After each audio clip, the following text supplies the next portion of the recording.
Music by Shatrughan Kumar.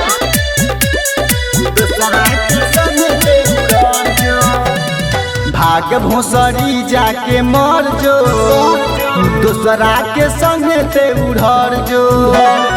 भाग भोसरी जाके मर जो, दूसरा के संगे ते उड़र जो। दिल से हमारा खेल गईले रे, पल भर में बदल गईले रे, पल भर में बदल गईले। भाग भोसरी जाके मर जो, दूसरा के संग ते उधर जो। भाग भोसरी जाके मर जो, दूसरा के संग ते उधर जो। भाग भोसरी जाके मर जो,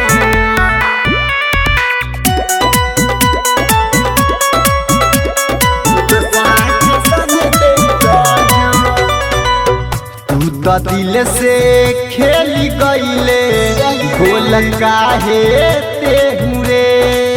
हमारा से भी सुनर मिल गईले के हुरे, मिल गईले के हुरे। तू तो दिल से खेली गईले गोल काहे ते हुरे।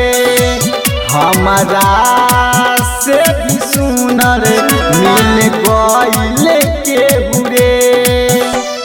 जन्म जन्म के वादा कइले तब जाके हमार न भइले, तब जाके ते हमर न भइले। भाग भोसरी जाके मर जो, दूसरा के संग ते उड़र जो। भाग भोसरी जाके मर जो, दूसरा के संग ते उड़र जो। भाग भोसरी जाके मर